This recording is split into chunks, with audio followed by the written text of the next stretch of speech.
Praise God. Back in business. So when the storage is full, can you do any recording? In the same way, is our storage full with the things of the world? We are full of storage regarding things seen. Yeah?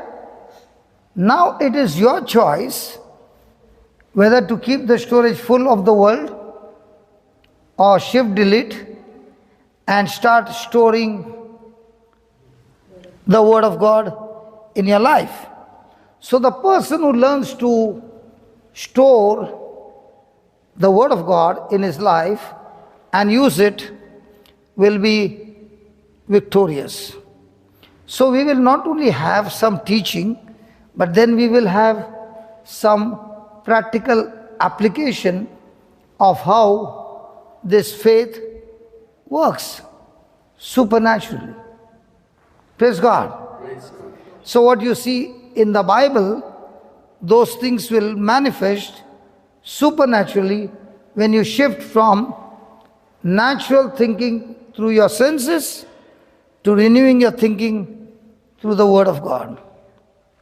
Okay, now the first line you see there is, whatsoever is born of God. Did you read that? I can't see the screen. What's the line? Verse 5. Can somebody, Alicia, read it loudly? For whatsoever is born of God. Pause.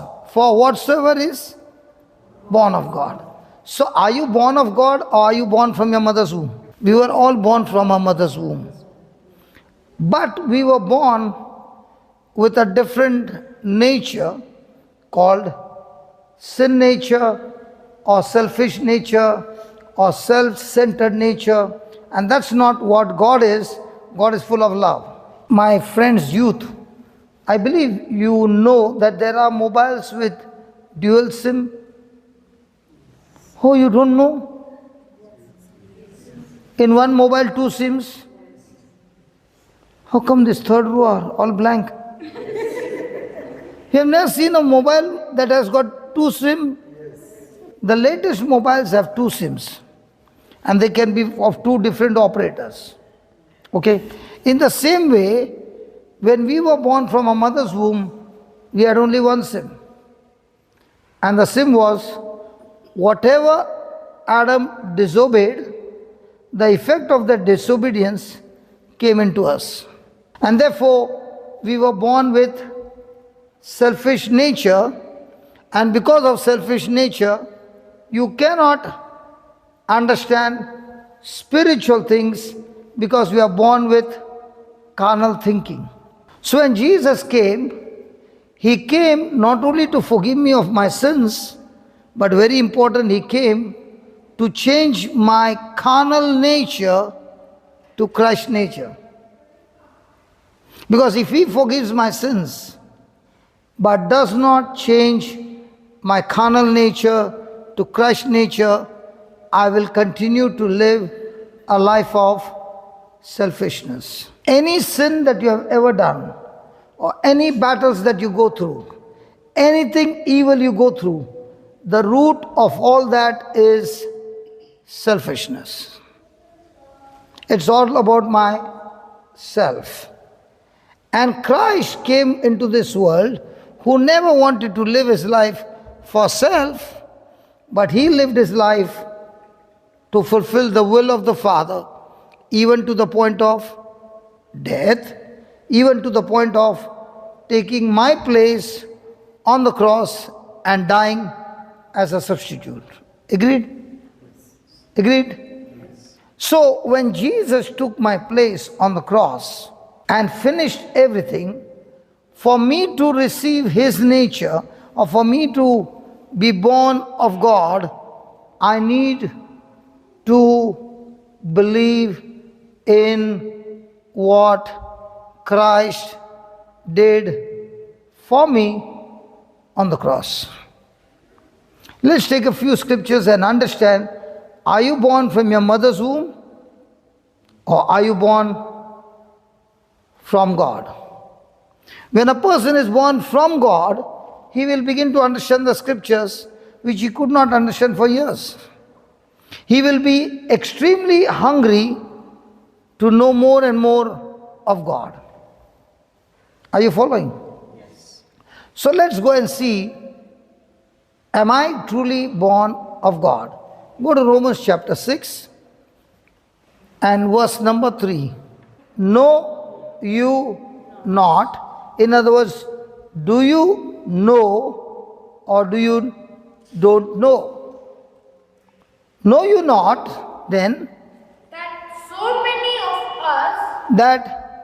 so many of us, as were baptized into Jesus Christ, we were baptized into water or we were baptized into Jesus Christ? Jesus Christ, then were baptized into his death. we were baptized into his. Have you heard the word baptism? Yes. What is baptism? Okay, are you baptized? Hello, are you baptized? Yes. So, baptism is when the person willingly is speaking and confessing that he has accepted Jesus as his Lord, God and Savior, and that he believes in Jesus, that Jesus and you have become one. So do you not know that you were or that you are going to be? Which one does he say? That you are going to be. Hello. Can you talk to me? And I want to tell you, when you walk out of this church, you will not go back the same. Because the whole system works on believing. It is not, the system doesn't work on self-effort, but it works on believing. So it says, do you not know that you were baptized in Christ Jesus? And you were baptized into his death. Now question is, do you know it? Then he's saying, fourth verse. Therefore, because you died with Christ, therefore, we are buried with him. We are buried with him By baptism into death. So when Jesus died, you died, and the dead body is not kept. It has to be buried. So do you not know that you were buried with Christ? Now my question to you is, did you ever know? But has this been done? Now let's say there is a new law coming. Example, in UK, all those who came from Goa, especially the state of Goa, holding Portuguese passport, they will be given 30,000 pounds as a gift from the council. See, some of you already started. Hey, that's me. Hey, that's me. Now, why were you so happy? Because the moment you heard, you said, that's me, I'm qualified, right? Hello? Yes. In the same way, now he's saying, do you not know that you were baptized into Jesus' death? You were baptized into his death, therefore you were buried. And then he says, the next verse. Therefore, we are buried with him by baptism into death, that like as Christ was raised up. Okay, my question to you is, have you ever seen a dead body? Can a dead body do anything? So Jesus died. Now could Jesus do anything? He's dead, he's buried. But there's somebody else who is doing something. Just like, read that again. That like as Christ was raised up from the dead Just like Christ was raised up from the dead. by the glory of the Father, Did he say by the word of God? Did God create everything by the word? Yes. He created the world by his word. But when he had to raise Jesus from the dead, did he speak the word or did he raise him up by his glory, by his power, by the glory of the Father? even so, Now that you know that because you are grafted in Christ, Christ received the glory of the Father, and because you are in him, the same glory came into you, and then even so, we also should walk in newness of life. wow. In other words, he's saying, now that you know that Christ was raised by the glory of the Father and you are in him, that's why you too are raised along with Christ by the glory of the Father. And because now you know, you will be living in that newness of life. Now the question is, why should I be baptized in Christ? Let me give you an example so that you understand. Now we know that in the Garden of Eden, Adam was given everything by God. So loved his creation and said, because I love you, I give you all this. And because I know that you love me, the whole garden is yours, but one tree, just one tree, is mine. So I don't want you to eat the fruit of this tree. Rest, millions of trees are there in the garden, everything is yours. Good deal. Will you give everything to somebody and keep one tree for you? No. So he was living good. He was living good, and they were created for only one purpose, that they have to receive love from the Father and spread that love to all creation. That's their job. Everything is taken care by God. Now, they were full day and night God conscious. But now Satan sees that what God has given the power to man, he doesn't have the power of life and death. He hates man, and that's why he wants to destroy man. And remember, Satan has only one powerful gift. What? To tell lies. He's a liar, and he's a father of lies, and he operates on deception. So now he comes to Eve to talk to her with lies in such a way that she believes it as truth. And he says to her, you know what? God knows. The day you will eat this, you will become like God, knowing the good and the evil. And God doesn't want you to eat this fruit because he doesn't want you to become like him. And he said, you will die. You will surely not die. Now what did Eve do? By words, made a choice to believe Satan and made a choice not to believe God's word. So when she believed Satan's words, what was the next action? The action was to pluck the fruit and eat the fruit and give the same fruit to a husband who also ate, and they both disobeyed God. The moment they chose to believe Satan and chose to not to believe God's word, there was a shift that took place, that everything that God had given them, it was all gone. And who they believed came into them. So man who was full of love now became a self-centered person with selfishness on the peak. And from then on, every child born is born selfish. And being selfish, man's nature is now to obey Satan and rebel against God.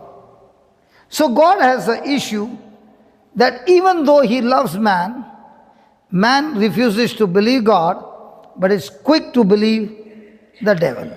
So man by nature has become now a rebel, and God wants to change that.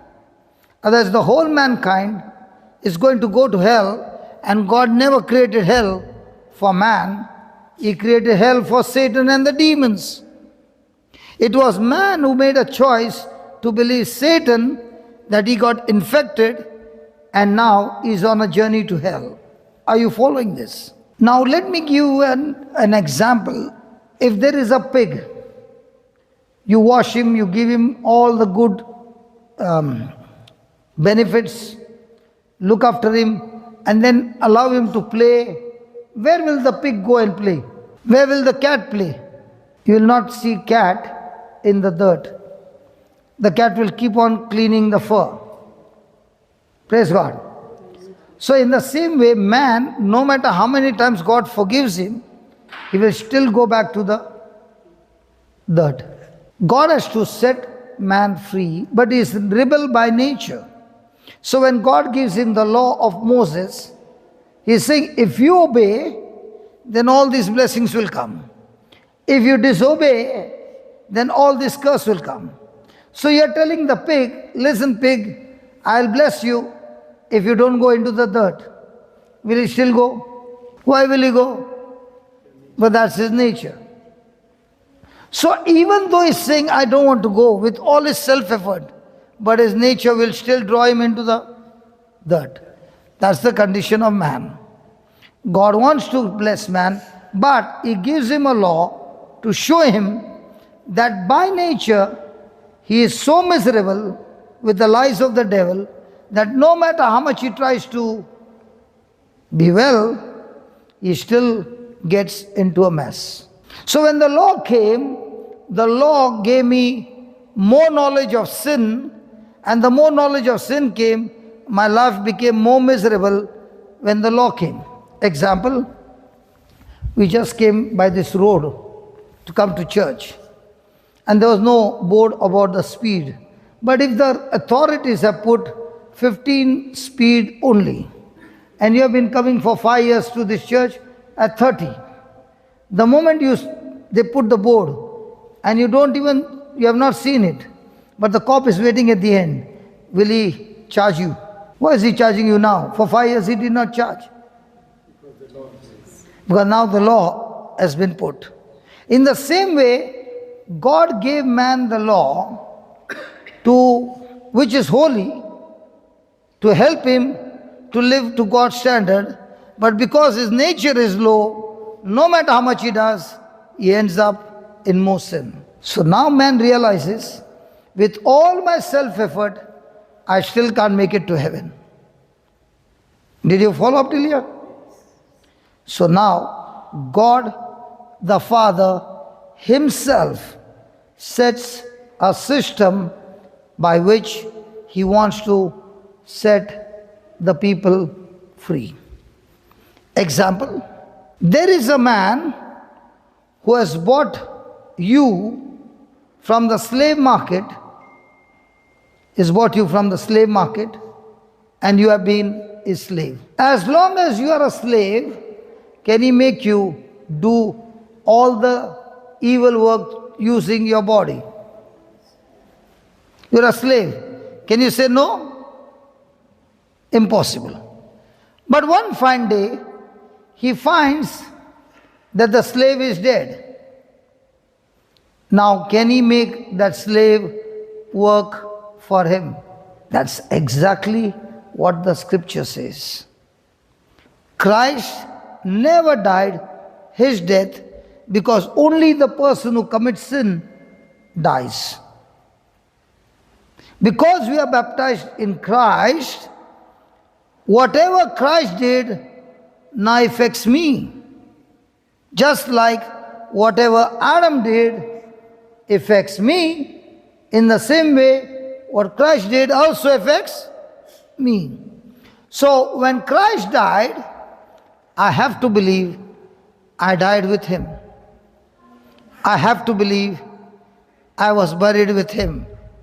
And because I believe I was buried with him, Satan lost his ownership over me because I died. So when I died, Satan not only lost his ownership, praise God. We just now saw these miracles happening, right? So I want to give you how this takes place. And when you understand this truth, it works for everybody. So write down, look at him walking straight. Look at him walking straight. The man was walking with unbalance, now walking straight, healed of arthritis. Praise God. Write down. What is prayer? Write down. What is prayer? Prayer is my legal right to use faith-filled words to bring God on the scene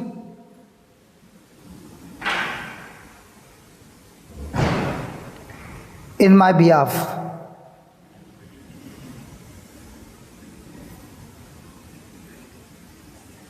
Or another that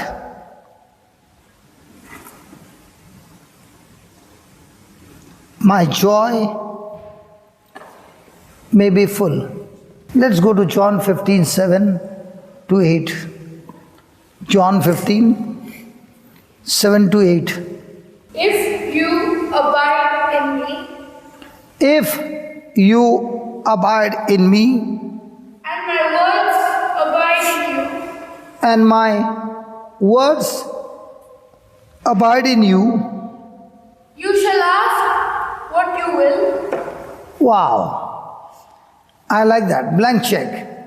You shall ask whatever you will, and it shall be done unto you. and it shall be done unto you. Now, if you understand the scripture, did he say it will be done unto you when the priest will pray for you? Did he say when somebody prays for you? Or did he say if my word abides in you? Do you want a blank check from heaven? A blank check is saying, ask what you will, praise God. Sometimes the husband also tells the wife, ask what you will. And when she asks, he says there is time for delivery. But God is not like that. When he says ask what you will, he is giving you a blank check and saying, whatever your will, if you abide in his word, will your will be the desires of the world or desires of the kingdom of heaven? So you don't desire for corruptible things. You will desire for incorruptible things. Praise God. Then he says, verse 8, Herein is my Father glorified. so when you ask him what you will, and it shall be done for you, is the Father glorified when your prayers get answered? For example, when I called him and I called his young children and I said, now all you have to do is let the word abide in you. And I said, only repeat this word because you believed, you repeat it. Now whatever you said, was it done to you by the Father? How many years you had unbalance?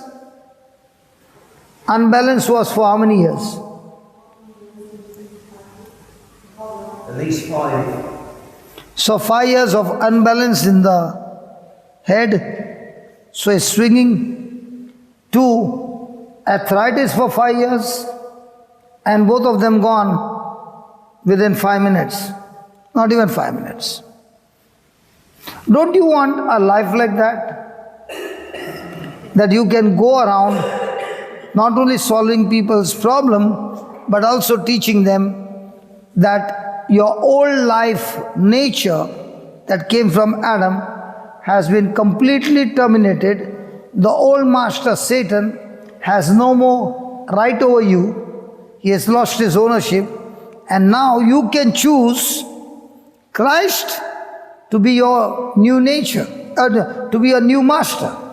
And that's why Christ has given us his promises, and is saying, believe in these promises, and now you ask, my Father will do it for you. And when you see those supernatural things happening, believe that the Father who loves you is glorified. Hallelujah. So herein is my Father glorified. That you bear much fruit. That you. Bear. So now for me to bear much fruit, has my thinking changed with what I saw just now? Yes. Can I now say, man, this is real? And then you go out of the door and you forget what you saw. And you did not change your thinking. You are still continuing your life without the change of thinking. Will you bear godly fruit or according to your thinking fruits? Fruits are the result of your thoughts. If your thoughts are ungodly, surely of the ungodly thoughts will come ungodly fruit.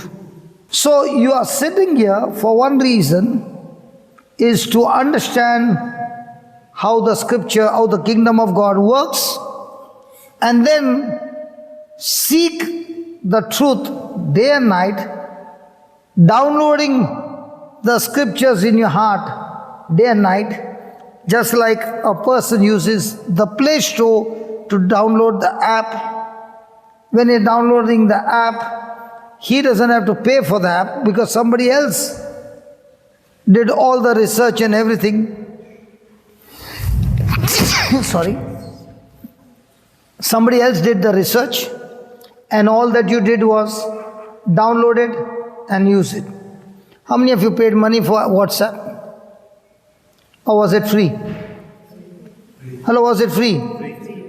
But the one who made it, did he have to go through trials and error?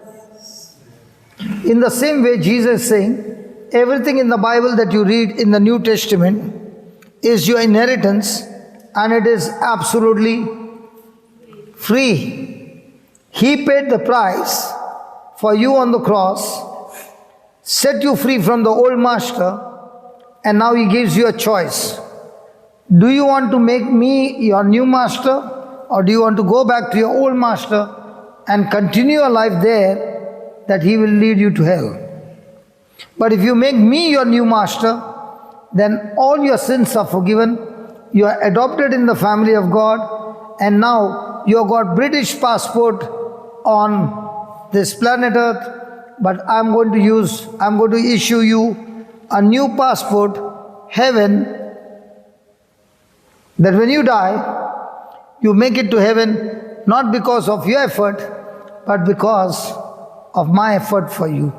So, herein is my Father glorified, that you bear much fruit, so shall you be my disciple.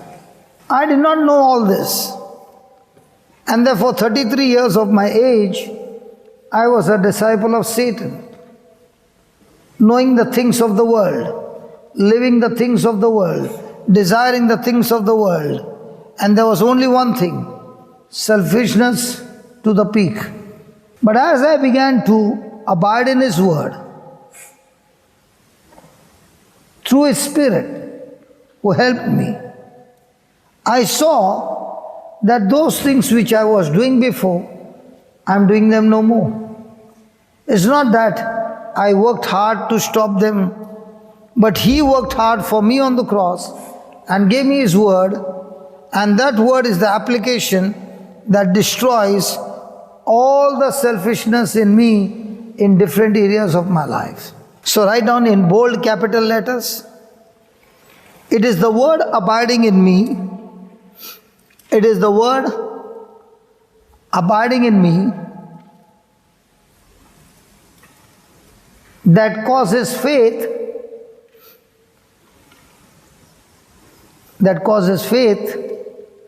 to be present in my words. Can you repeat what you wrote? It is the word abiding in me. It is the word abiding in me that causes faith to be present in my words. Now the word abiding in me, that same abiding word, I gave it to that pretty girl. What's your name? Lisa. And this handsome boy? Stephen. Both are brother sister.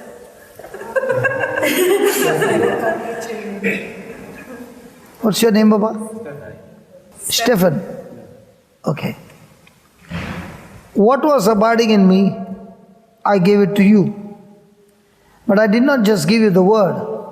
I gave you the word mixed with faith.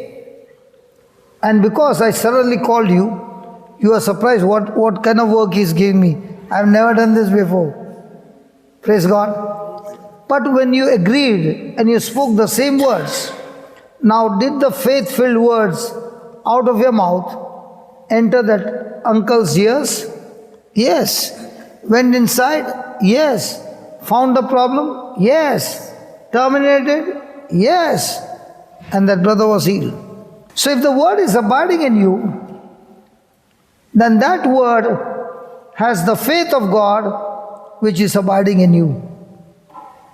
And with that faith now, you can use that faith to get yourself delivered, and with the same faith, you can help others to be set free. You know, honestly, when I was in a situation, nobody taught me the way you are learning. I had to go the hard way. Begging God, please, please, please. And as I began to seek more and more, God began to teach me that you don't need to beg. You need to believe. And He began to teach me the system. And He said, go and teach the same system to others. Faith can be taught to others, and when they practice to apply the same system, they get the same result. So write down, it glorifies the Father. It glorifies the Father when you get your prayers answered.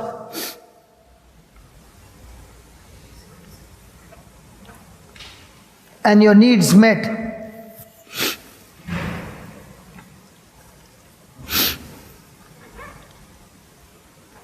John 15:11. These things have I spoken unto you. These things, come on, repeat, all of you repeat. These things have I spoken unto you. Then, that God might remain in you, and that your joy might be full. again, Alston, read that again. These things have I spoken unto you, These things have I spoken unto you, that my joy might remain in you, that Christ's joy may remain into me, and that your joy might be full. and that my joy might be full. Can you read one more time, please? One more time. These things have I spoken unto you, These things have I spoken unto you, that my joy might remain in you, that my joy might be sorry, might remain in you. And that your joy might be full. Okay, so every time you take God's word or Christ's word, in some Bible, wherever Christ is speaking, it is in red alphabet. Okay, so you take Christ's word and you believe, and that word abides in you, and then when you open your mouth and you speak, and that word brings manifestation of God's word, then the Father is glorified and you are filled with joy. Praise God. Hallelujah. Whose joy are you filled with? Christ's joy. Amen? Now, let's take an example. You got what problem? In your health? I'll get to know one patient. Yeah, that is the report. But what is your current situation? Without the report? I get pain on my knee. So now, she's waiting for the report. Whose report? God's report. Very good. And she's going to get God's report on? No, I'm going to go for checkup on Monday. You're going to go on checkup for? On Monday. So you don't know what is the problem. But you got pain. You got pain, right? So what is pain? Hello, what is pain? Have you heard that word pain? What is pain?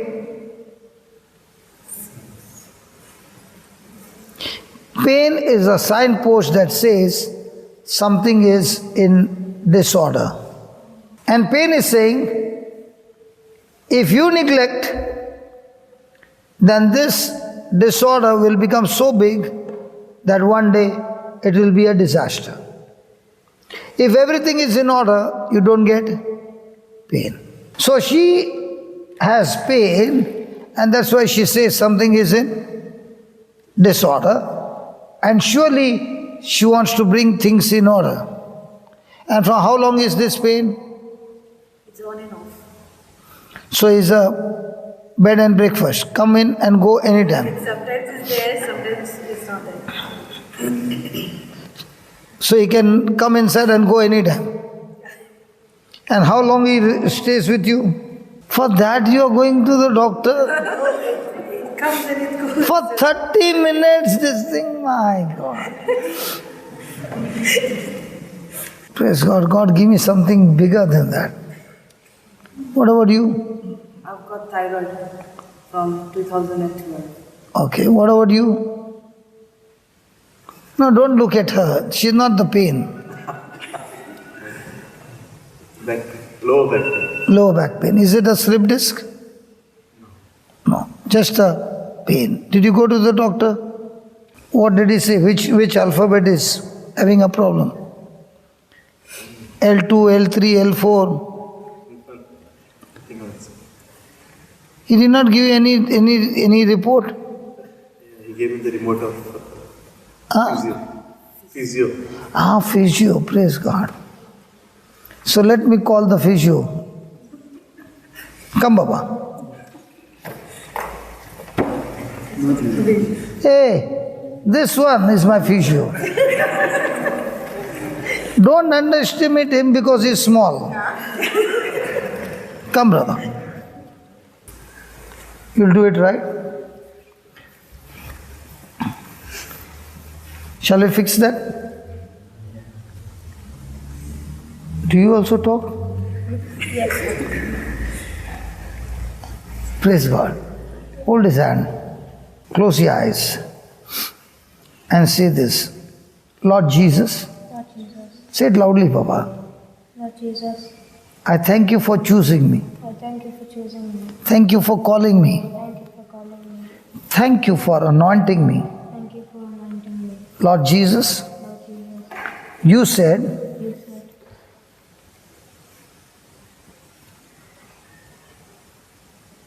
whatever you desire, When you pray, believe that you have received it and it shall be yours.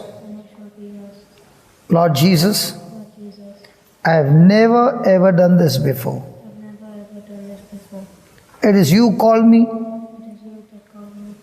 and you want to teach me, and therefore I desire for this uncle to be completely healed. Lord Jesus, in your name, I speak to this pain in the back, get out, and whatever is the reason that is troubling him, in the name of Jesus, be uprooted and be cast out of his body. I do not doubt in my heart, but I believe whatever I just said, it is done. Thank you, Jesus. This is my desire. And you said, believe that you have received it and it shall be yours. Thank you. I believed it and it is mine. He is completely set free. All the bones are aligned and he is free. In Jesus' name. Amen. Okay, open your eyes. Now bend down. Wow.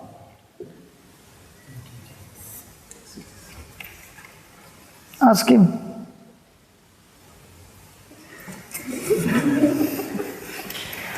Are you healed? Yeah. Yeah.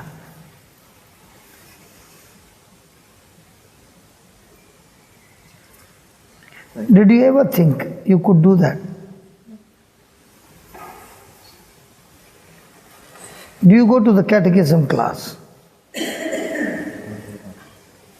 don't have one. Who is he related to? My cousin's son. Everybody is in the family. Are you all one family? And behind also all one family? But thank God, when everybody in the family are rooted in the word, so many, it's such a joy. And the biggest joy is when children at this age, they learn. Is it going to help you? Okay, let me ask you. All you children have got a mobile? Or mommy has not given you the mobile? That's the biggest lie. Everybody has got a mobile. Everybody got? Okay. Do you want to be connected on these teachings? Aliston will give his number. If you have godly teaching, you will be saving yourself from a big disaster. Yeah, right on. And listen, it's not only for children, okay? Because those who are saying I'm 50 and 60, let me tell you, you are 50 and 60 in your body age, but you are not 50 and 60 in the spiritual education. So even the elders can come to this class. And there are no charges. Free. Yeah, give us the number. 74 74 59 59 350 350 750. 750. You can send the first message, who are you, into that group, and he will personally be replying to you. And if you have got some issues that you want some guidance, he will connect you to his mother, who will be giving her number to you, and you will have free counseling, free help from the whole family. And let me tell you, they work round the clock. So if you got anybody urgent who is thinking of, committing suicide or something, You can save somebody by taking that contact number and giving that number to the person concerned. So now, what you just saw is Mark 11, 23 and 24. Now, when this word is abiding in you, and after how many years you got healed, Baba, of your back pain? 6, 8 years. 8 years. So how come your wife is not happy? From 8 years you have been massaging his back, and today everything went off. Shouldn't you be happy? But I don't see you happy. Might be she likes that massage. Exercise. The last line you wrote is, my joy can be full if the word of God, Mark 11:24, abide in me. So, when I pray, not read it? Okay, write down. My joy can be full if the word of God, Mark 11:23 and 24, abides in me. When I pray, believing, the Father is glorified. Write the next line in capital letters. Faith will make my prayer work. Faith will make my prayer work. Next line. Prayer won't work without faith. Prayer won't work without faith. Faith will work without prayer.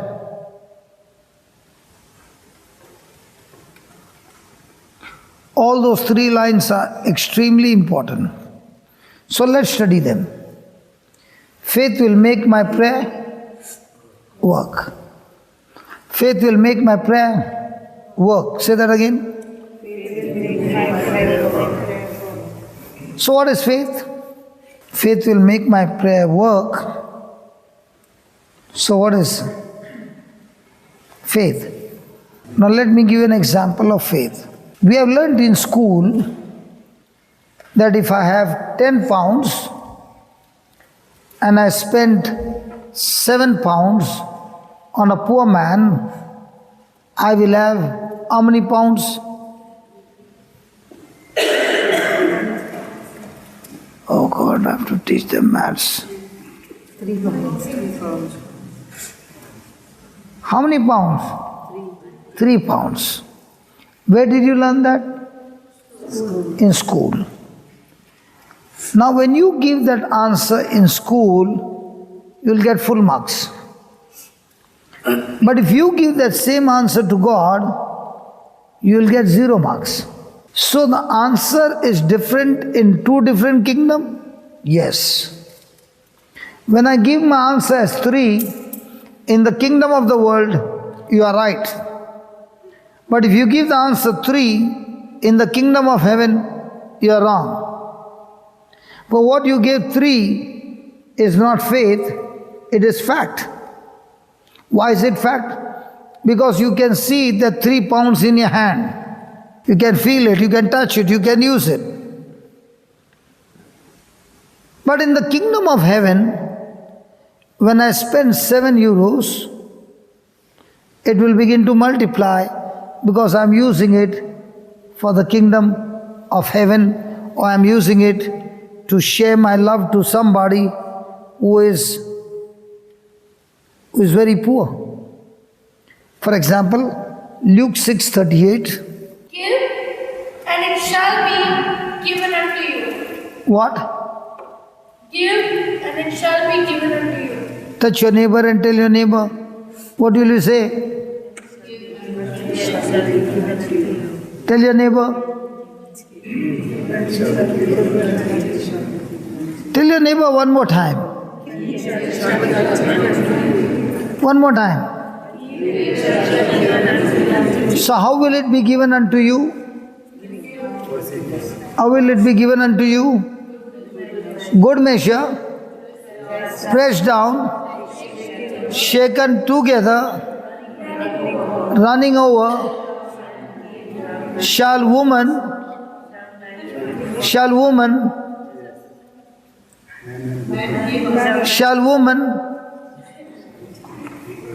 what's written there? Brother John, what's written? Shall woman? Is it written man or woman? Why not woman? Because woman came from man. So is man and woman both included?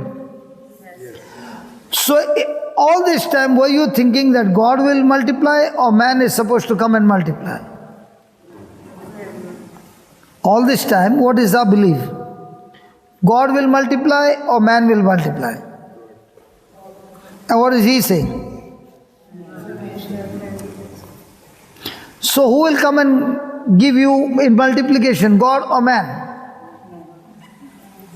Man. But is man the source or the channel or just a channel? So is the source. So who will tell the man to give you? God. So remember, our source is always God, but he can use anybody who can be a channel to give. For example, we came here. Did I know anybody here? The authorities? But does my sister know? They invited me. So we came here. Now when we are come here, we are here to give you or receive? Give. What are we doing? Giving you the truths. What are we giving you? Notes. What are we telling you? Write down. What are we telling you? Practice. Now, when you practice spiritual word or spiritual law, it will always bring benefit in your life. Even if you sat down from 5 to 10 and you wrote it and you were attentive and these children who prayed, they saw it, are their life going to be blessed? No, it's going to be blessed. They just got a jump start to believe. Now all that they need to do is practice and practice and practice to believe the word of God. So all your life you learned 10 minus 7 is 3, which the world taught you or the school taught you. Or they taught you what you could see. But now God is teaching you to believe in the things that you can't see. So when you read Luke 6:38, you can't see it multiplying, good measure, pressed down, shaken together, running over. But when you choose to believe the unseen, because that's what the word of God declares, you will see it manifest when you believe. So, from now on, are we giving answers to our issues? In the seen realm, you're connected to the world. In the unseen realm, in the word of God, you're operating in the supernatural. Problem is the same, response is different. And your response decides whether you're going to win or lose. Do you understand? So all our life we were told, pray, pray, pray, pray, pray. And we did that. But in our praying, was it the number 3 or the number 700? Come on, talk to me, please. What were we praying? Things seen or things not seen? And where's the supernatural? In things seen or not seen? So is faith going to turn you around and give you victory? Or praying, things seen, is going to give you victory? And which one are we champions? Things seen, things not seen. So what's your challenge from now on? To practice in such a way that you choose every moment to live on things unseen. So example, his father Ashley, Allison's father, Ashley, we are going to drive back to Swindon tonight. So is he going to drive on things seen or unseen? If he says, I'm going to walk in the supernatural, and instead of putting a mask here, he puts his mask on the eyes, I'm the first one to get down from the car. So, in other words, I choose to believe in things seen as long it abides with the word. But the moment it goes beyond and comes against me, now I tell my senses, you are not aligning with the word of God, and therefore I refuse to accept you. I accept the word of God, which is taking me into the unseen realm supernaturally. Are you understanding? Praise God. So you wrote there, faith will make prayer work. Now what you spoke out of your mouth was a word of God, was a word of faith. That what you spoke, did it work? So faith will make my prayer work. Second one, prayer won't work without faith. Now, do you think that brother who was sitting here now is gone? Do you think he has not prayed prayer in his life? Did you not pray for your back to be healed? How much did your wife pray? Lord. I know that. How do I know that she prays a lot? Because she has got a scarf on her head. So she is well disciplined to every pinpoint, everything what she has been taught from childhood. Is that right? Let me share this. I never used to wear this. I just started recently from Divine Mercy Feast because when I was reading Bible, it's written in the Bible that women need to wear this scarf that is respecting God. I never used to obey that, but I don't know whether it was the sign of Holy Spirit what came in me that I started wearing this from the feast. There's nothing wrong in your wearing, but that wearing was for some other reason. That hair or that fashion should not distract others. That's why you cover your head with scarf. It's not going to make you more holy. Okay. So when I saw this lady is even ready to obey wearing scarf, she's surely a prayerful lady. Okay. And she would have literally prayed for her husband to get healed. Now, her prayer would be, Jesus, please heal my husband of his back pain. Right? Did you use any word of God? No. So did she make a prayer of faith or a prayer without faith? Okay, let me put it this way.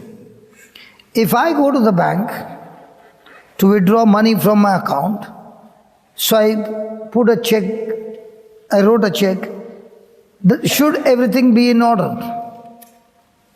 What if the signature is not in order? What if the date is not in order? What if the words are not in order? Will the transaction take place? So also in the kingdom of God, it's very important that your faith should be accurate for prayer to work. If you're praying and your faith is wrong, the transaction will never get through.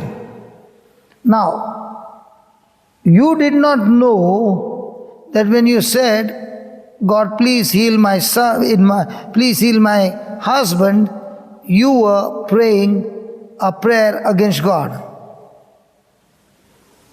I like that expression.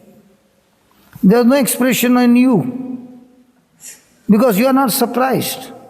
Actually, you should be so surprised. What is he talking about? Let me tell you what I'm talking about. Go to 1 Peter 2, verse 24. 1 Peter 2, 24.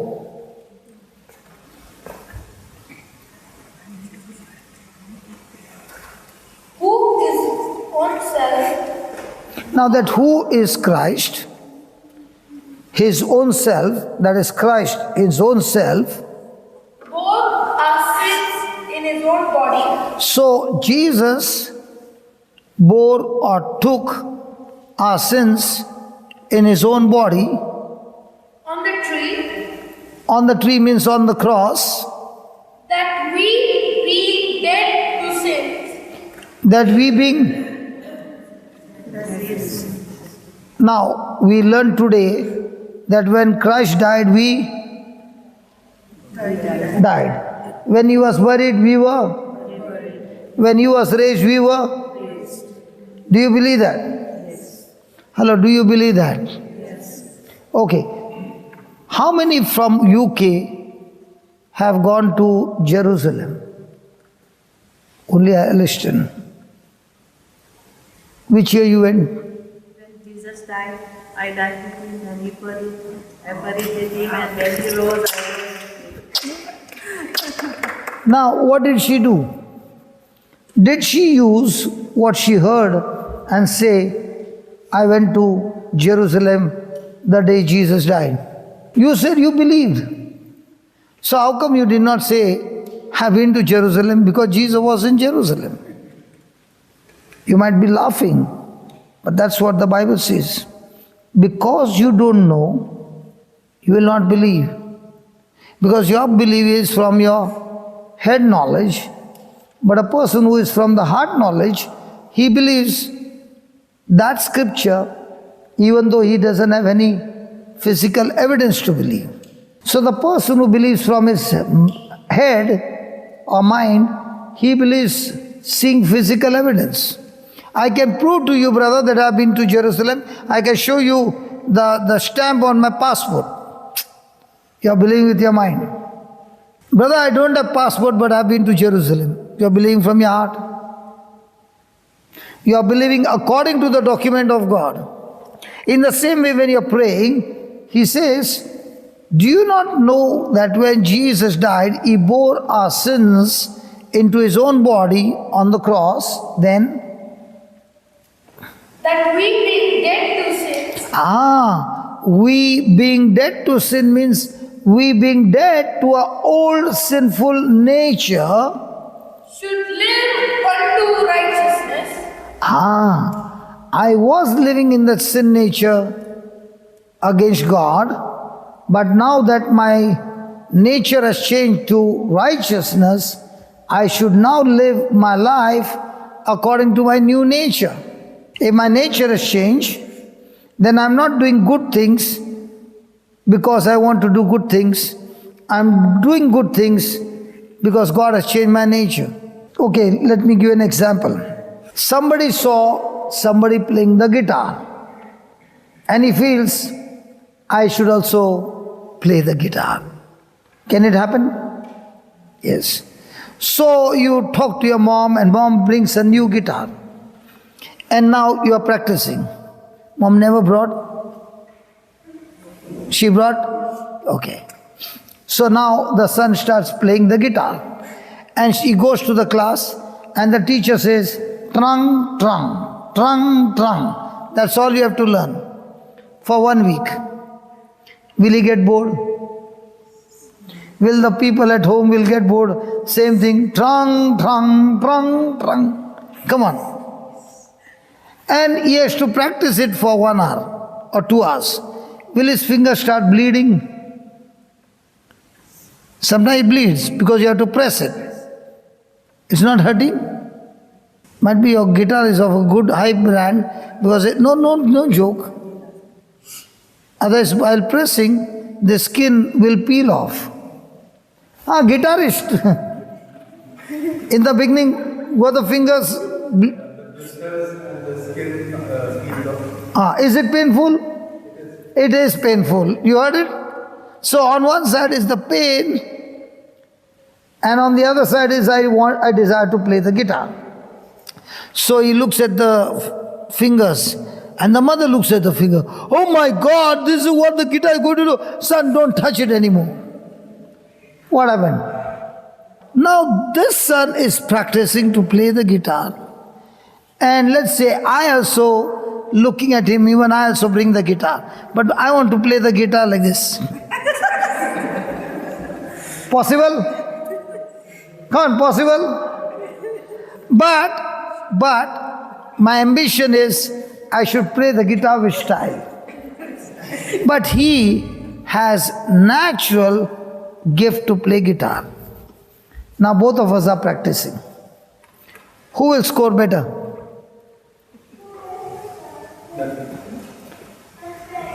John, you're my friend, don't do that. Why is he so sure he is going to get better? Because he has got a natural gift. In the same way, my old nature of sin got crucified and Christ has given me his nature, so I'm doing good work, not because I want to do good, but because my nature has changed. Based on that nature, I end up doing good things. Are you following? That's why Christians don't fight. Why? They have got the nature of Christ. Now imagine Jesus on the cross, everybody insulting him, everybody abusing him, spitting on him, hammering him, making him naked. But in spite of all that, he's still saying, Father, I love them, please forgive them. Now, did God, through Christ, give us this nature? Yes. Is the nature in us? Yes. But are we knowing that this nature is in us? Any husband, wife sitting here? Only you two. In spite of new nature, do you have little tutu meme? My way? No, my way. No, my way. Yeah, now you pointed to him. Did he point to you? That's a new nature. Now, did Jesus take everything on him? The good things or the bad things? But did he point finger to us? So are we with new nature? Yes, then we should live a life unto what? Righteousness? Yes. But can you live your life unto righteousness unless you are dead to sin? Unless you are dead, your old sin will rule over you. But when you believe you are dead, there is a transplant done by God, giving you a new nature in Christ, which is called as mind of the Spirit. So do you have two minds? Yes, I got two minds. One is the mind of the Spirit and one is the mind of the flesh. Which mind do you operate on? Then, By whose stripes you were healed. So how come you are saying, God please heal him? Did you go against his word? So when you say God please heal him, is it faith? Faith is when a person looks at the scripture and says, I choose to believe what scripture says and I'm going to live by it. Praise God. Hallelujah. There's a person here who has got pain on the heel right from down on the backside. Who is that? Please, can you come here? You don't mind you will be on the camera? No. And this little girl who is hiding and hiding and hiding, can you please come out? Don't look back. You know I'm talking about. No, not you, this girl. She's hiding behind his back. Please come. Have you done this before? Do you want to learn it? Did you have the desire? Yeah. For how many years you have this issue? From last 3 years. From last 3 years. So will we fix him up? So, Alishton, get the hammer out. Okay, hold his hand. You close your eyes and believe every promise, okay? Okay, now say this.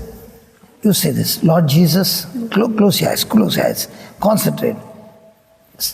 Say this, Lord Jesus, Lord Jesus, loudly, Lord Jesus, I thank you I thank you for saving my life, for saving my life, for taking my place for taking my place on the cross on the cross and dying for me. and dying for me.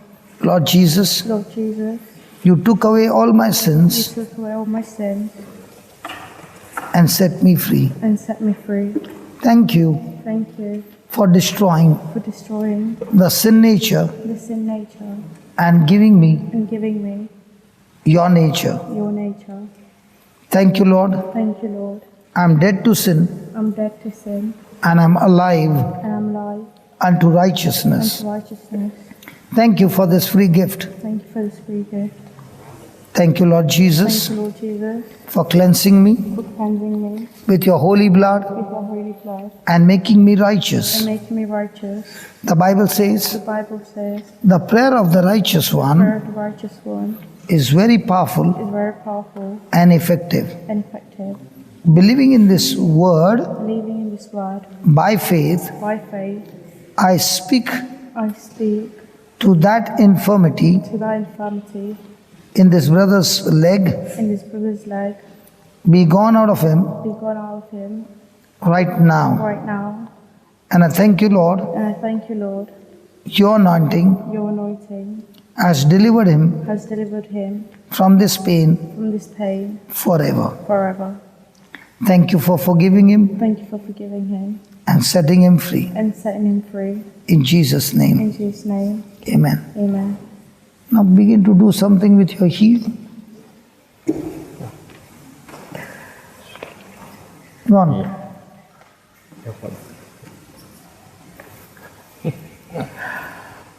Are you surprised? Yeah. So why are you running away from me? Praise God. Thank you. So in all this, what are we learning? Can faith make my prayer work? But can my prayer work without faith? So who gives you the victory? Prayer gives you the victory or faith gives you the victory? So how does a person get faith? Faith comes by hearing and hearing the preaching, the teaching of the Word of God.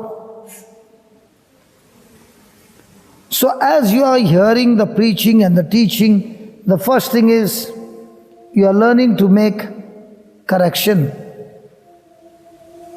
And the more and more you make correction, the more and more your life begins to change. Praise God. So will faith work even without prayer? Yes, because faith works based on what God said. And when you open your mouth and declare your faith, faith moves mountains. Amen? So write down, prayer is one of the means, prayer is one of the means of releasing faith. So, if we will line ourselves, so if we line up ourselves with the Word of God and release our faith,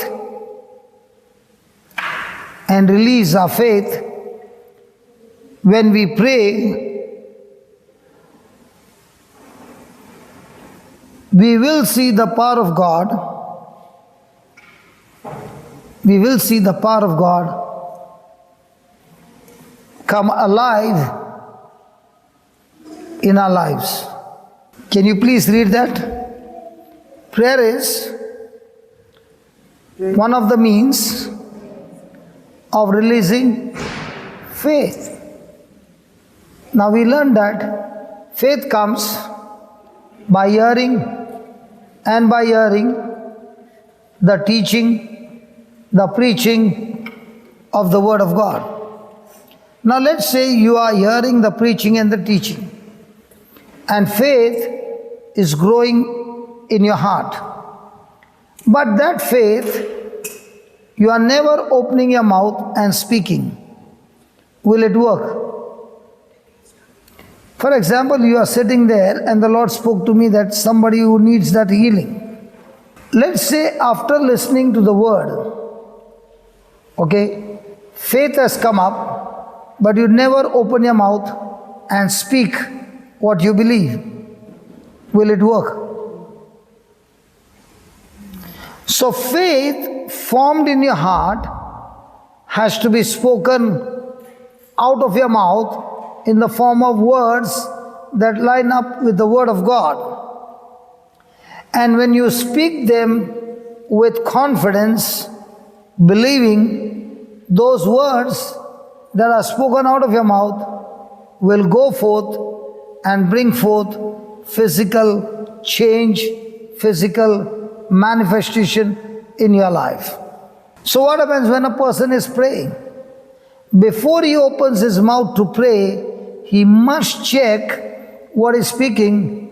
Is it lining up with God's word? How many years you prayed for his back? From the time you've got the back pain, so 8 years. 8 years. Every day you were praying. And you were wondering why it's not happening. But you never checked before you started to pray, am I praying according to the promise? So prayer without faith will not work. And that's why Jesus never ever said to anybody, go, your prayer has healed you. He had never ever said to anybody, go, I have healed you. But he has always said, go, your faith has healed you. So you were believing that God is going to heal your husband, whereas Jesus is saying, when I hung on the cross as a substitute for you and I died for you, before I died, I became sin for you. I took your sickness, I took your disease, I took your curse, I took everything that you inherited from Adam, and I died taking that with you, with me, so that everything that came from Adam was completely destroyed on the cross, and there's nothing against you now. And this is the work of Christ. But the question is, do I believe? We believe what people say. We believe what others experience. But the question is, do you believe and look into the document that God has said? Open to Colossians chapter 2, verse number 13. And you, being dead in your sins, Were we spiritually dead in our sin, in our old nature? Can we talk or should we pack up? Should we go? Or you want to learn? So can you respond? Yes. Were we dead because of our old sin nature? Yes. Were we the rebel against God? Yes. Even though we desired to pray, but we still had a rebellious attitude when it comes to prayer. Why was this happening? Because you had a sin nature. But now why have things changed? Because now you got God nature. So we who are dead in sins, read, somebody read it. And you being dead in your sins, and the uncircumcision of your flesh, And the uncircumcision of your flesh, has God given life, that is, He quickened you with Him through your baptism. So when the Father raised Jesus from the dead, you too were raised along with Christ. Praise God. And when He raised you from the dead with Christ, what happened? And you being dead in your sins, and the uncircumcision of your flesh has the quickened together with Him, having forgiven you all trespasses. So, when God raised you from the dead, did He raise you with the same nature? No. Did He change your nature? Yes. Did He destroy every sin in you? Yes. Did He forgive you of all your sins? Past? Yes. Present? Yes. Future? Yes. So has God forgiven you of all your sins? Yes. Did you know that? And read the next line. Brother John, can you read it loudly? Blotting out. Say that, blotting out.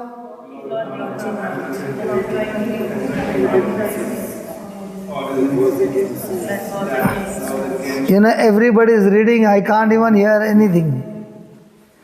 Ashley, can you read loudly? Blotting out of the handwriting Blotting out the handwriting of ordinances of ordinances. that was against us. Okay, in UK, if a person breaks the law, so can there be an arrest warrant? So is an arrest warrant a document against you? So when this document has been released, will the cops search for you and arrest you? And because of the document, you can be put into the prison. So in the same way, when we rebelled against God and we went against His law, there was an arrest warrant that demanded not only a death, but also demanded that we be sent to hell for eternity. So what did God do? He not only forgave our sins, but He blotted out, cancelled, destroyed every document that was against you. That was against you then? Against us, which was contrary to us. And this document was destroying us, demanded destruction contrary to us. And took him out of the way. So Jesus took that document out of your way and nailed it. Nailing it to his cross. So when you look at Jesus being crucified and nailed on the cross, and the Romans crucifying Him, the Bible says at that very moment, Jesus was also nailing something on the cross. What was Jesus nailing? He was nailing every document that was contrary to us, that was demanding punishment, hell for us. Jesus took that document and nailed it on the cross for us, and there He shed His pure blood on that document, that everything was destroyed that was against us. Do you know why you are so quiet? Because when you understand somebody paid the price for you and you don't have to go to hell, you will be screaming on top of your voice. But what I don't understand is, when God says, I cancel hell because my Son took your place on the cross and took all the punishment to set you free. It was not free. Even though you got it free, my Son paid the price for it. And it's given to you free. How much should we thank God for letting us go free? If the cop comes and hammers you for 1 hour, just 1 hour, would you want to take that hammering? Imagine the hammering that Jesus went through so that you and I could be set free. And when you really believe that, then the whole day there's only one thing that you do. Thank you, Jesus, for saving me. And you are now so much content to what Jesus has done that it doesn't matter to you anything from now on.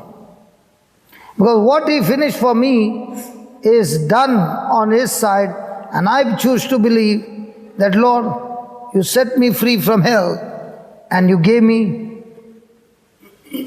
a citizenship of heaven, and what I received of heaven is so big compared to everything that I'm looking for on earth.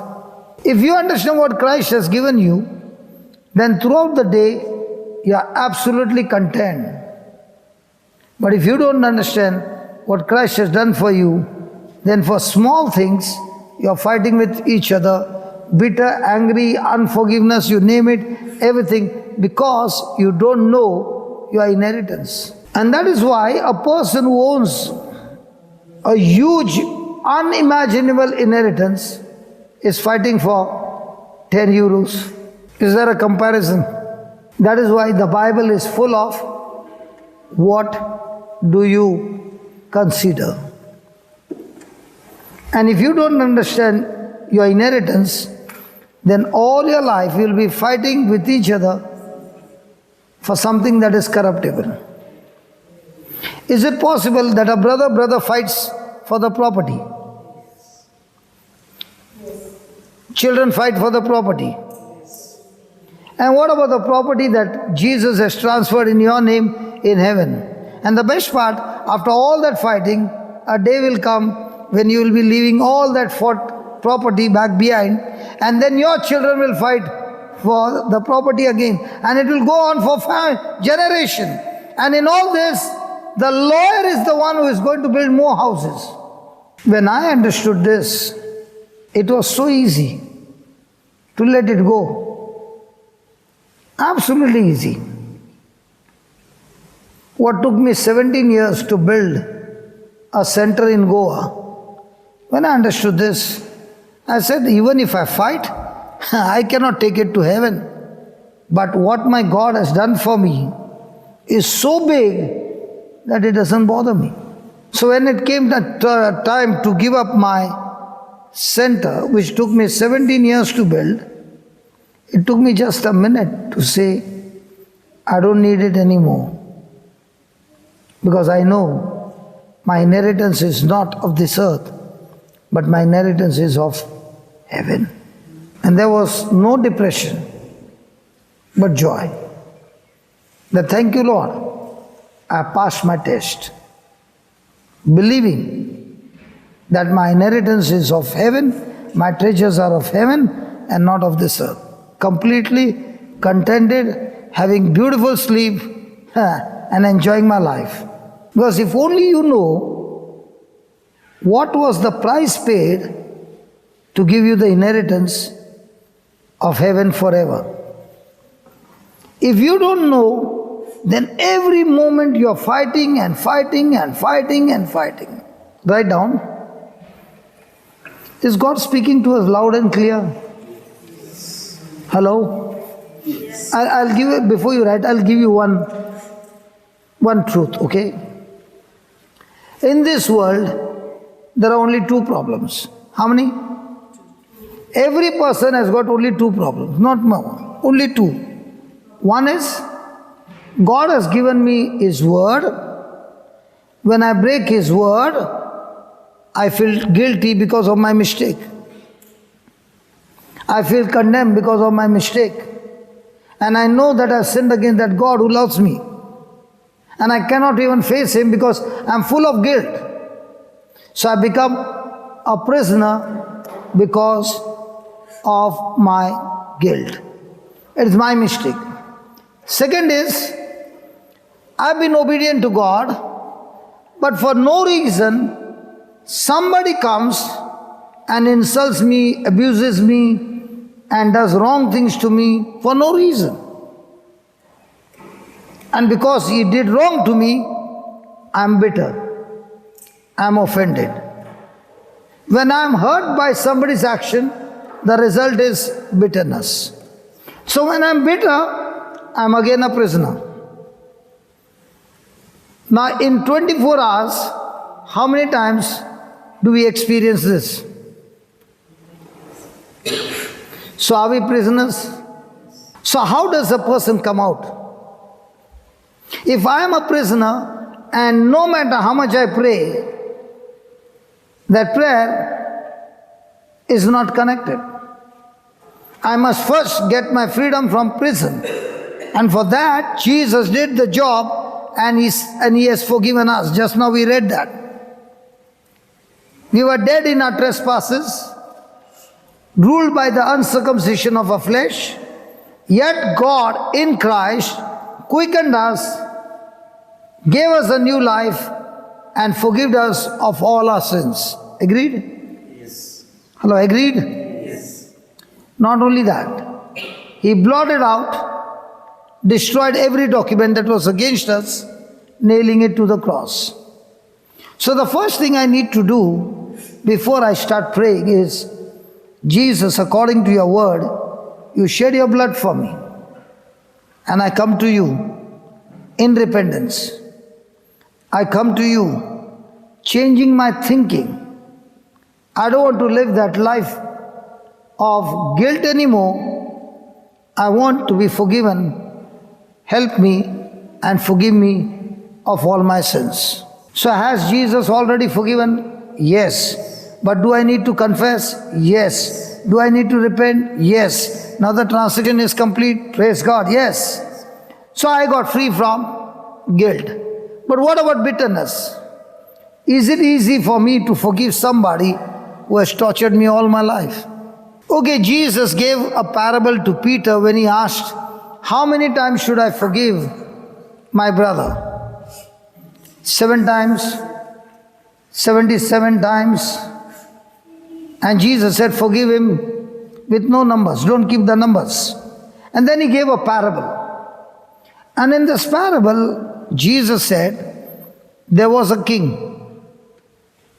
And one day the king took accounts of all his servants, and he found one of the servants owed him 10,000 talents, would be much, much more than 100 million euros.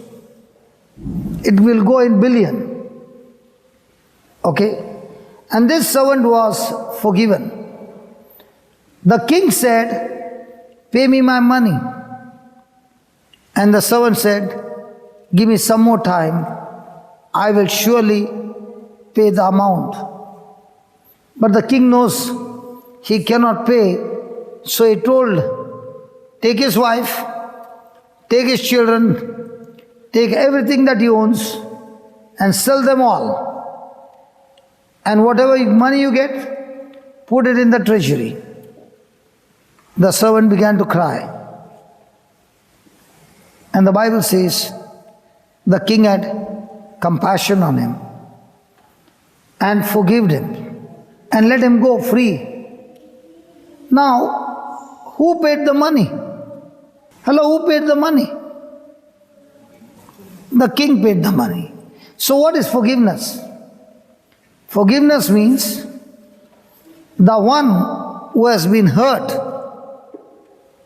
lets go the other person by paying the damage that he caused for himself. Now, for example, did Jesus pay the price for us on the cross? Did he take all our sins? Did he take the punishment? Had he paid the whole price? And because he paid the price, he said to his father, Father, forgive them, for they know not what they are doing. Praise God. Then the parable goes this way. The servant who was forgiven of 10,000 talents, he went back free and he found his fellow servant who is supposed to pay him, say, 100 euros. So this servant said, pay me my 100 euros. And that man said, I will surely pay you. Give me some time, I'll pay you. The servant said, no, I want it now. And because you're not paying me now, he caught hold of his throat, beat him up, and put him in the prison. When the fellow servants, all the other servants saw this, they went and reported to the king that this is what has happened. So the king called the servant who had received forgiveness, and he called him and said, you wicked servant. What did he say? You wicked servant. Say that again. I forgive you of 10,000 talents. I had compassion on you. I cancelled your debts. Should you not forgive your fellow servant with the forgiveness that you have received? And because you did not forgive, now you will have to pay those debts. And if you don't forgive, and if you don't pay, then you will be punished severely, and you was thrown where there was gnashing of teeth.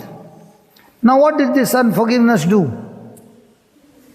Took that man to hell. Now in this parable, Jesus is asking us, who is the servant who got forgiven of 10,000 talents?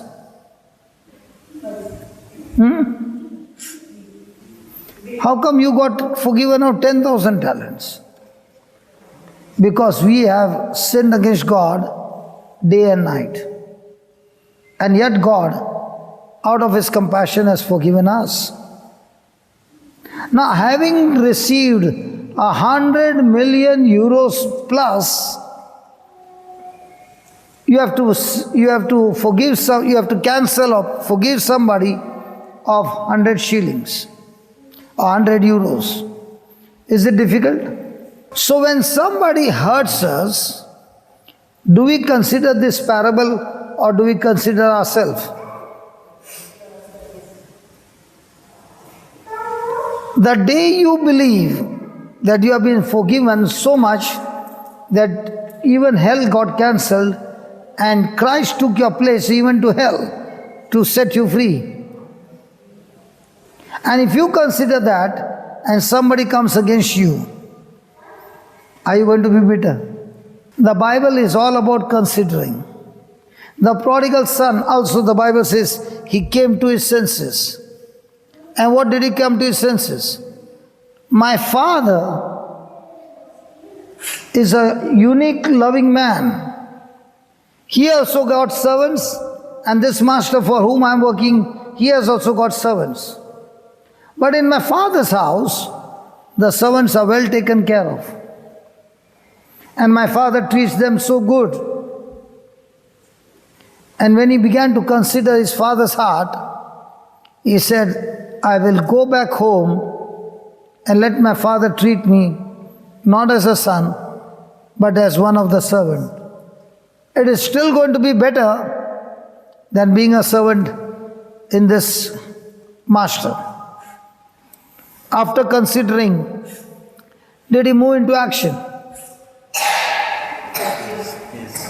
So is the parable of a prodigal son, or is it a parable of the son discovering how loving the father is?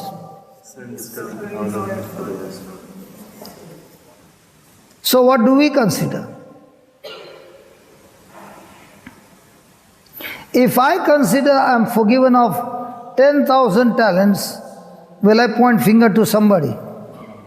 Will I condemn somebody? Will I judge somebody? Or will I look at everybody with compassion?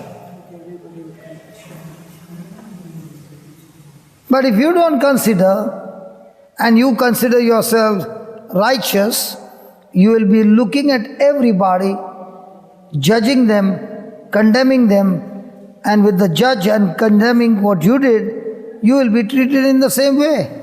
So when you are forgiving somebody, are you doing a favor to somebody or to yourself?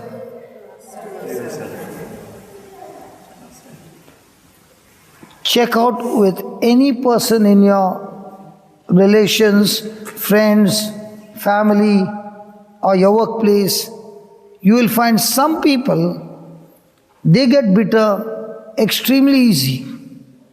They are good people, they don't go to harm anybody, but they are quick to get bitter.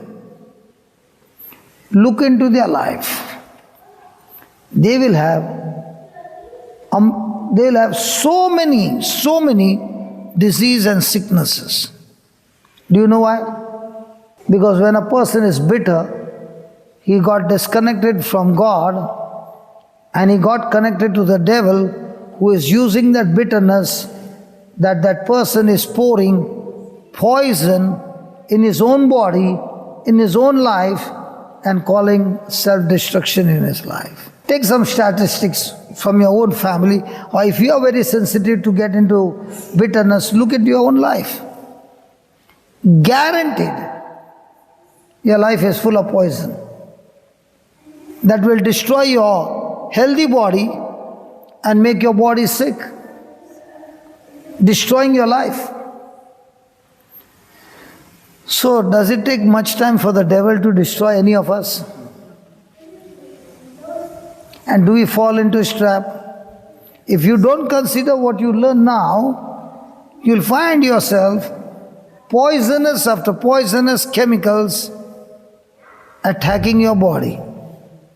For this mind is the CPU that I need to connect it to God. And if I don't connect it to God and I connect it to the devil, he will help me to bring forth self-destruction in my own life by refusing to forgive anybody. So what we understand from the Bible, do we need to quickly practice it? So a person who understands the truth, will he keep on reconsidering, should I forgive him or not forgive him? He shall be so quick to forgive. How many of you got physical pain? Lift your hands up, please. Physical pain? Anybody having physical pain? Praise God. Okay, now, you are going to say this prayer along with me. Okay? First thing is, do you believe you are forgiven of 10,000 talents? Yes. Come on. Yes. So having understood this parable, having understood this truth, are you willing, with your whole full heart, willing to forgive all those who came against you? The moment you forgive, Satan has lost his legal right over you to torture your body anymore. You shall be set free. You don't even have to pray to God, God heal me. No. You only follow the parable, and the moment you do that, by default, the power of God will take over and set you free, because God has given to every one of us the freedom to choose. And God cannot interfere in that area because He has given you the freedom. He can't force you. Even if He wants to shake you and say, come on, He can't do that. If He does that, it's going against His own word. So are we ready? Yes. Now what you heard, is it a story or is it a truth? Has Jesus paid the price? Yes. So have you received the 10,000 talents? Yes. So do you want to remain a prisoner all your life or be free from prison? Free from prison. So will God set you free from the prison? Yes. No. He cannot set you free from prison. It's your choice. It's your response. He has done everything for you. But in spite of doing everything for you, He cannot have that effect on you because He wants you to respond with your faith. The Bible is powerful, but the Bible cannot work for you until you mix your faith. Okay, just let me give you that. Hebrews 4 verse 2. Let me show you.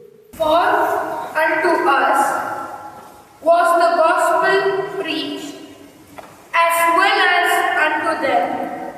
But the word preached did not profit them, not being mixed with faith in them that heard it. Can you read it again slowly? For unto us Say that. was the gospel preached, as Okay, hold on. Are you talking like a dead people? Are you dead or alive? Alive unto flesh or alive unto God? Who should be talking like this? You or me? For unto us was the gospel preached, as well as unto them. But the word preached did not profit them, not being mixed with faith in them that heard it. So do you want this gospel to profit you? Yes. So what do you need to mix? Faith. Who is supposed to mix faith? Myself. My job was to teach you. And what you heard is the gospel faith. Now all you need to do is respond. And faith will destroy whatever physical problems you got and set you free. So are you ready? Yes. Close your eyes. The reason I'm telling you close your eyes is because when you close your eyes, your senses get shut down. Because when your eyes are open, you're looking around. When you close your eyes, the physical world connection of your eyes are shut down. Now listen carefully and speak what you believe out of your mouth. So say this, Lord Jesus, I thank you, I praise you for teaching me the truth. You died for me, you were buried for me, and you rose from the dead. Lord Jesus, I thank you, I praise you, and I love you. Jesus, you took my place on the cross and you died for me. You were buried for me and you rose from the dead. I believe the truth. Lord Jesus, I have sinned against you. I ask you to have mercy on me and forgive me of all my sins. Wash me, Lord Jesus, with your holy blood and sanctify me. I choose to believe I am that servant who was forgiven of 10,000 talents. Thank you for forgiving me. Lord Jesus, with the forgiveness that I have received, I choose to forgive every person with all my heart who has hurt me. The Holy Spirit is reminding you of those people. Make a choice to forgive them and let them go free.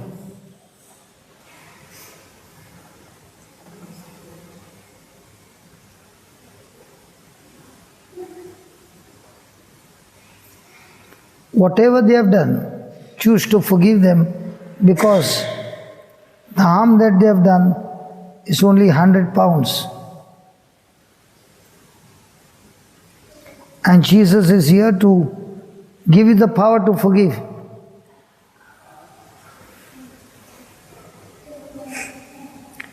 Say this, Lord Jesus, thank you for giving me the grace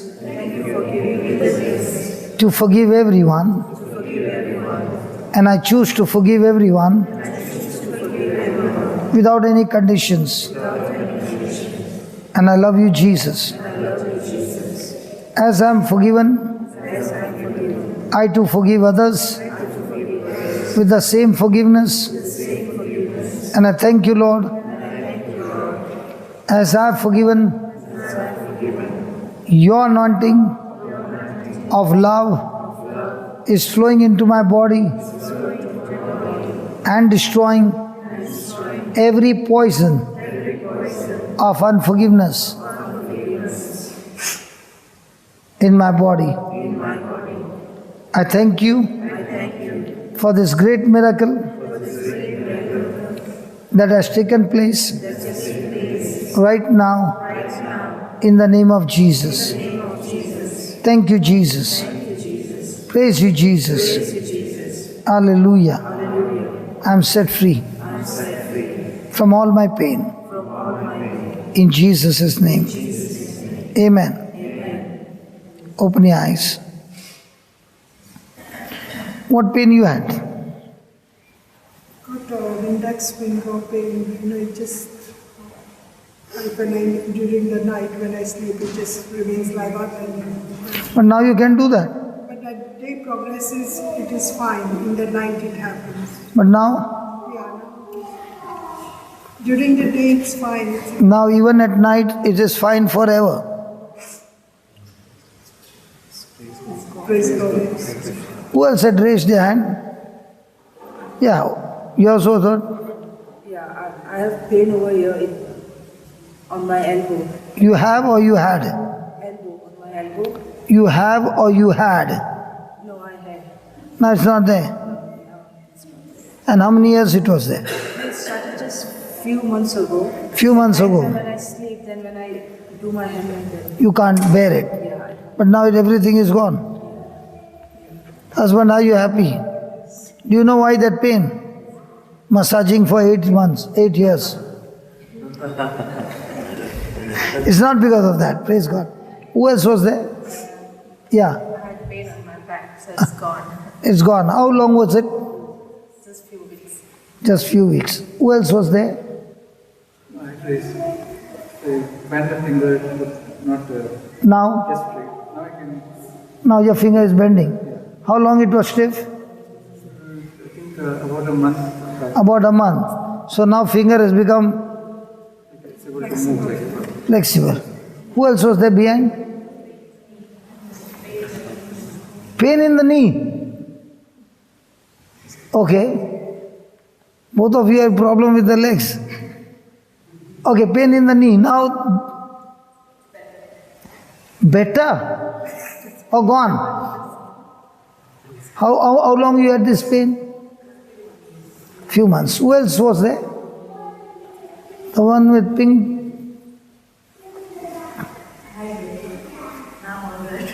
What you had? So you don't need to testify. What pain you had? Shoulder. Okay. Who else had pain among the youth?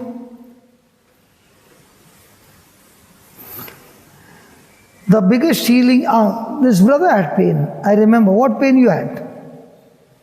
Shoulder. Now just shake. Is it gone? Praise God. Hallelujah. So you see, did we ask God to heal us? Or did we believe? Is it so easy? Hello, is it so easy? Yes. God has made it so easy? Yes. We preachers make it complicated. Write down. God's word is just as powerful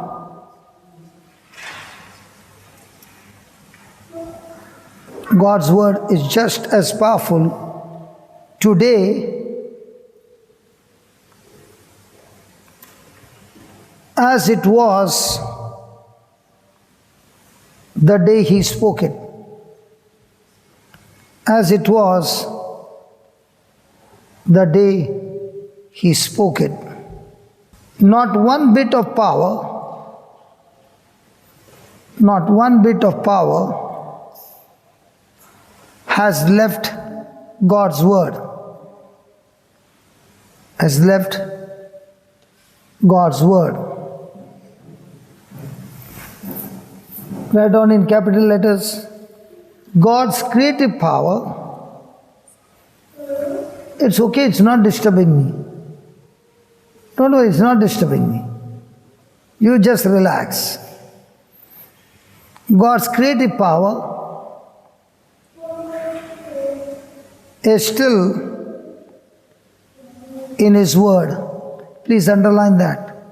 God's creative power is still in His word, just as it was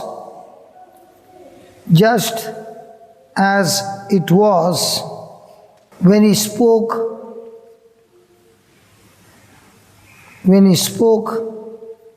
in the beginning of time and said, "Light be," and light was. Brother, can you just repeat that? Just as it was when He spoke in the beginning of the time.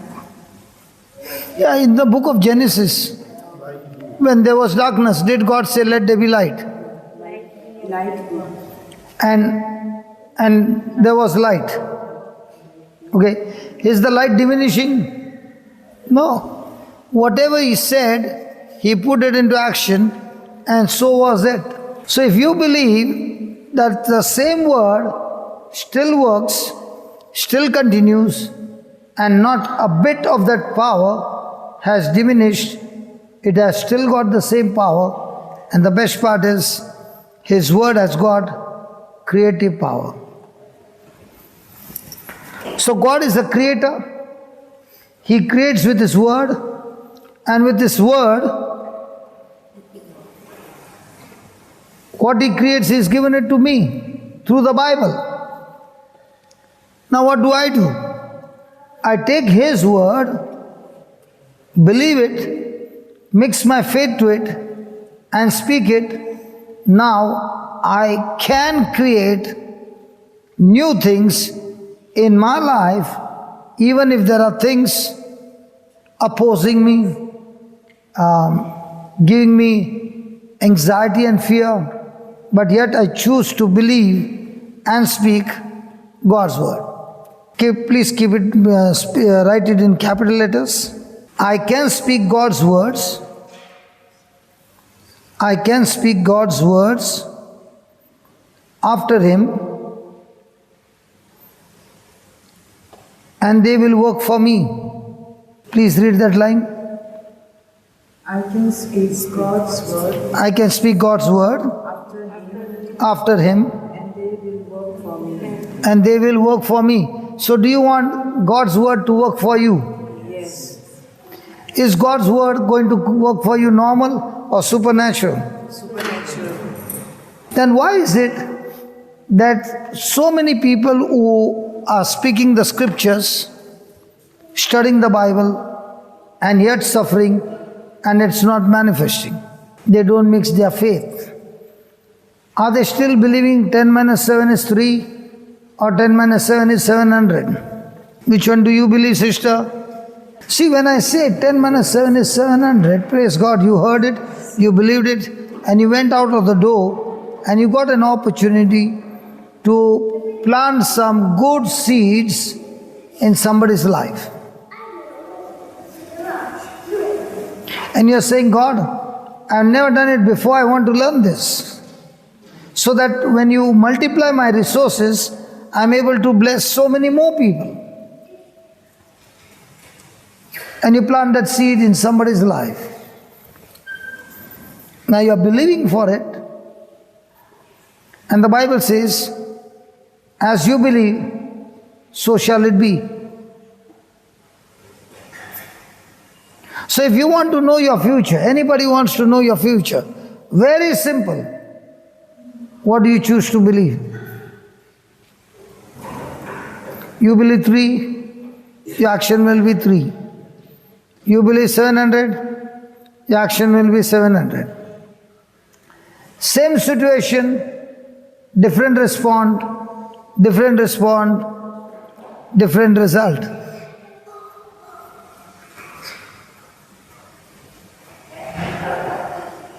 How do I know you believe? When you walk out of that door, all that matters is, all that you heard, how much of it have you put it into action? How much has it given you joy to do what you told it to do? How much of that word is getting formed in your mouth by speaking it to yourself over and over again? Praise God. How much of that word abides in you continually? Praise God. Imagine I do this job every day. So by doing this job every day, do I get revision of this job every day? Does that mean that I believe it every day? Yes.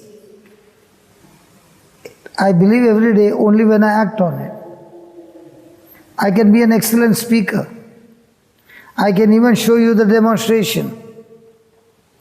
But the question still is, do I practice it in my own life? The moment you heard the teaching, the first thing comes in your mind, I learn it and I'll teach others.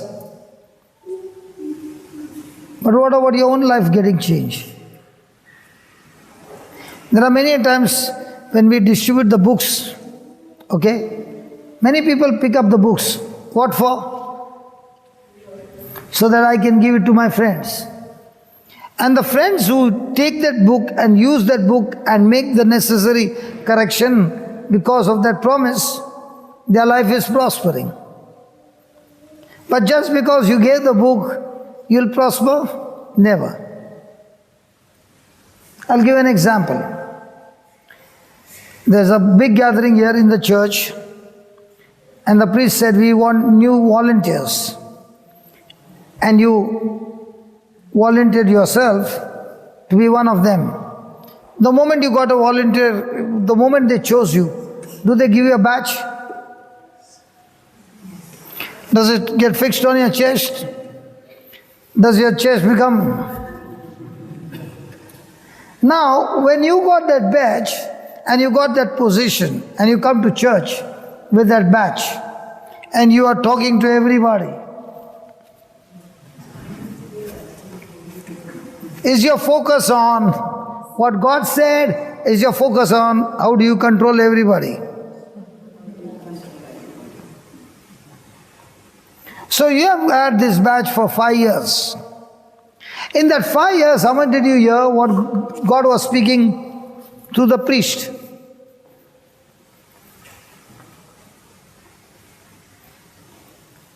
How much of correction did you do?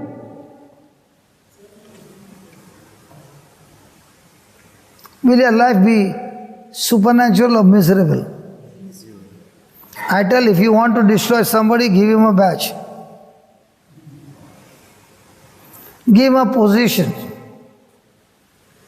And if he goes over the head and he has nothing to do with the word, that fellow will be miserably destroyed. Sorry, I am not pointing finger to you, Brother John. But when we have retreats, there are sometimes people want to ask me, can I play some music? I've got a choir. Okay, come. And they play the music. Once the praise and worship is over, now where's the choir? I'm not pointing finger to you. Where's the choir? Inside the church or outside? I'm not talking mass. During the retreat I'm saying. The moment I see them walking out because they have done their job and they'll ask me, when will be the next required time? Can you give us? You don't have to come anymore. You can be the best singer. But you know what? you are a best performer. You never know Christ. If you knew Christ, you would be the first person to sit there and say, God, I was praising you, but even though I was praising you, when the time came to know you, I'm already out of that place. It's a fake.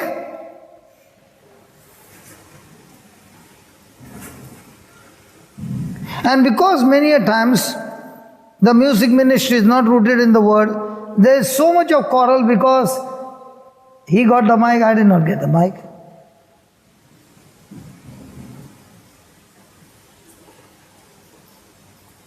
It's all about me. But when it is on the word, you can have your way, but I still continue to love you. I refuse to get offended. I refuse to get bitter. I continue to bless you. What's the result? Supernatural promotion. But if I'm not in the word, then I will get into competitive jealousy that I can't see others rising, but they are rising because they are making corrections. Okay, tell me honestly, when Jesus came to preach, how long was Peter on the guitar? And John with a saxophone. And don't forget Matthew on the organ. And James, the strong one, on the drums. And Jesus saying, play for one more hour. Did Jesus have the choir ministry? What ministry did he have? Preaching. And preaching for how long? 3 days non-stop. And after 3 days he realizes, hey, I forgot these people are hungry, man. They sat down for 3 days, 3 nights listening to the word of God. Oh!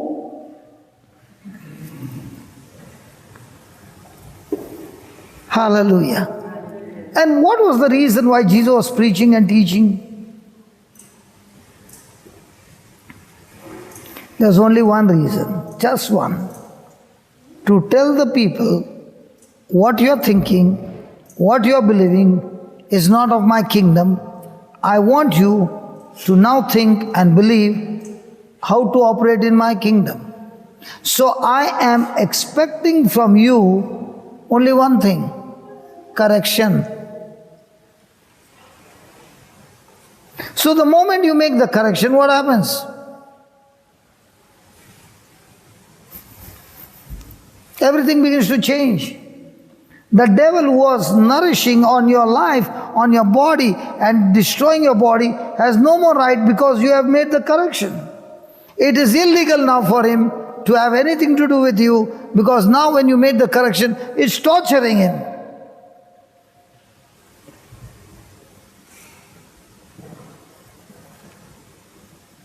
Praise God. Hallelujah. Hallelujah. Thank you, Jesus. Thank you, Jesus. I've seen in my own life, as long as you are doing God's word and making the corrections every day, you can stand for hours and hours and hours and still be healthy. And if you're bitter and tortured and tormented and guilty and condemned, in no time your body is going to fight back.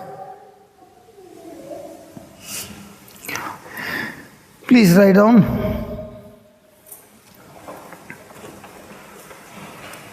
After listening to what you heard, do you need some correction in your life? Hello, can you talk to me? Yes. Do you need some correction in your life? Yes.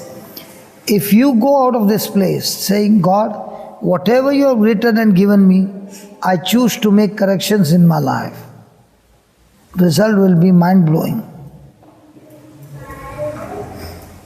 You can go on the YouTube and type JCILM, Jesus Christ is Lord Ministry. Jesus Christ is Lord Ministry info. We have got more than 11,000 videos teaching you just to make corrections. And the person who is making correction, you don't need to hear the 10 videos, hear only one. But hear it for at least 10 days, 15 days. Only one. And whatever you heard, only make that correction and see your life completely turn around. What's the difference between hearing the teaching and you praying about it? When you are hearing, God is speaking to you. When you are praying, you are talking to God. Which one is more beneficial? Hello? When you are listening to the teaching, God is talking to you and telling you make such and such correction. When you are praying only and not listening to the teaching, which one is beneficial? Did Jesus say to his disciples, go everywhere and lay hands and pray over them? Or did he say, go and preach the gospel? Go and preach the gospel. And which one are we doing? More interested in the preaching of the gospel or more in the prayer? When you are listening to the teaching, the first thing that happens in your teaching is God begins to teach you how to make the correction so that your intimacy with God becomes absolutely personal, absolutely deep, absolutely strong. Now that you are making a correction, you are not doing with your willpower, but that word which you are believing for is helping you to make the correction. For example, all these miracles that took place today, it's not that I prayed, it is I just spoke the word, and it's the word that goes and does the job. So you can live a Christian life struggling, and you can live the same Christian life learning the system and opening your mouth and speaking it. Praise God, everything turns supernatural. So is correction a must? 100%. Yeah. See, listen, first, Jesus Christ is Lord Ministry. Take all the initials. Jesus Christ is Lord Ministry. And one more thing I want to tell you that will help you is, when you send him a text message, okay, he will send you back the book with promises of God absolutely free. Hello? You wrote the last line, when I speak God's word after him, they will work for me. But they must be formed,